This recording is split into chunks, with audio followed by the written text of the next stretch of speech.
நாளைக்கான வீடியோக்கான ஒரு ப்ரோமோ தாங்க வந்திருக்கு. ப்ரோமோ வந்து சூப்பராக இருந்துச்சு அப்படி தாங்க சொல்லணும். நம்ம ரகுராம் ஜானகி 25வது வருஷ கல்யாண நாள் வந்து படு விமர்சனமாக வந்து கொண்டாடிக்கிட்டு இருக்காங்க. அந்த நேரத்தில் பார்த்தா நம்ம புவனேஸ்வரி வந்து என்ட்ரி கொடுக்காங்க. புவனேஸ்வரியை வந்து வீட்டை விட்டே துரத்தி விடுறாங்க நம்ம ரகுராம் அப்படி தாங்க சொல்லணும். இன்னொரு பக்கம் பார்த்தா நம்ம சீனு வந்து மாதம் என்ட்ரி கொடுத்துட்டாரு அப்படி தாங்க சொல்லணும். அதெல்லாம் பார்க்குறக்குமா சேனலை மட்டும் மறக்காமல் லைக் அண்ட் சப்ஸ்கிரைப் மட்டும் பண்ணிடுங்க.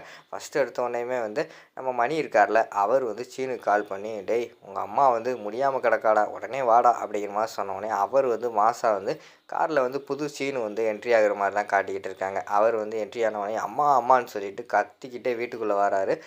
வந்து பார்த்தா பத்மா வந்து நல்லா கல் மாதிரி நல்லா மேக்கப் போட்டு ஜம்முன்ட்டு இருக்காங்க. அதை பார்த்தோன்னே அம்மா உனக்கு என்னம்மாச்சு என்னம்மாச்சு அப்படிங்கிற மாதிரி சொல்லிகிட்டு இருக்காங்க. டேய் எனக்கு என்னடா ஆச்சு, எனக்கு ஒன்றும் ஆகலடா அப்படிங்கிற மாதிரி சொன்னோன்னே, அம்மா உனக்கு வந்து உடம்பு சரியில்லைன்னு சொல்லிட்டு அப்பா சொன்னாருமா அப்படிங்கிற மாதிரி சொல்லிகிட்டு இருக்காங்க.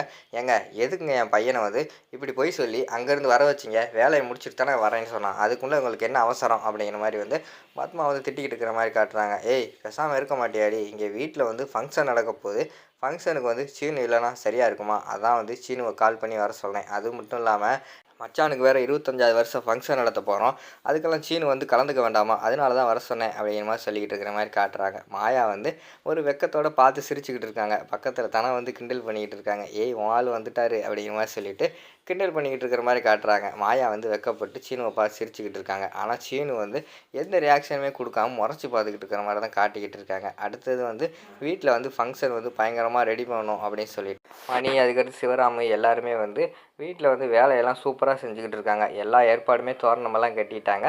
மறுநாள் காலையில் ஐயனையும் கூப்பிட்டு வச்சு இங்கிட்டு பார்த்தா ஃபங்க்ஷன் எல்லாம் ஏற்பாடு பண்ண ஆரம்பிச்சிடுறாங்க. அந்த நேரத்தில் பார்த்தா பார்வதி இருக்காங்கல்ல, அவங்க வந்து லிங்கத்துக்கு கால் பண்ணி சொல்லிடுறாங்க, இங்கே வந்து இப்படியெல்லாம் ஃபங்க்ஷன் நடந்துக்கிட்டு இருக்கு, ஊரில் வந்து அவ்வளோ பிரச்சனை இருக்கும்போது இவங்க மட்டும் ஃபங்க்ஷன் சந்தோஷமாக கொண்டாடுறாங்க, அதை சந்தோஷமாக கொண்டாடக்கூடாது, அதுக்கு என்ன பண்ணணுமோ பண்ணுங்க அப்படிங்கிற மாதிரி சொல்லிட்டு பார்வதி வந்து நடக்கிற விஷயத்தை வந்து போட்டு விட்டுறாங்க.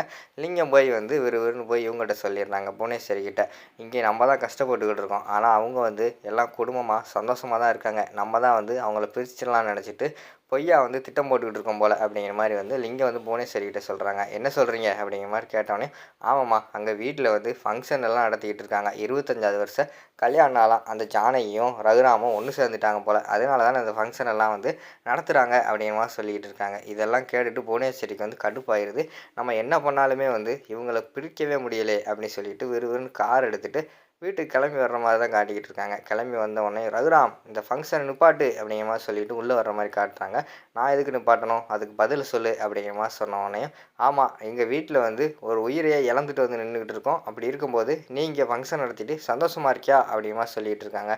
இது எங்கள் வீடு எங்கள் ஃபங்க்ஷன் நான் நடத்துகிறோம், உனக்கு என்ன, நீ இந்த வீட்டை விட்டு வெளியில் போயிரு, இல்லைன்னா உனக்கு மரியாதையே கிடையாது அப்படின்னு சொல்லிட்டு அந்த இடத்துல வந்து ரகுராம் வந்து ரொம்ப காசாக பேசுகிற மாதிரி தான் காட்டிக்கிட்டு இருக்காங்க. புவனேஸ்வரிக்கு வந்து என்ன பண்ணுறதுனே தெரில.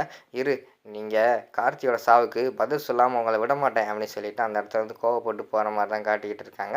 அடுத்து பார்த்தா நம்ம ரகுராம் வந்து இவங்க ஜானகிக்கு வந்து தாலியெல்லாம் தாலி போடுறாங்க. 2 பேருமே மாலையெல்லாம் மாற்றி மாற்றி போட்டுட்டு குடும்பமே வந்து என்ஜாய் பண்ணி இருக்கிற மாதிரி தான் காட்டிக்கிட்டு இருக்காங்க. அதோட பார்த்துக்கிட்டிங்கன்னா அந்த ப்ரோமோ வந்து முடிச்சிடுறாங்க.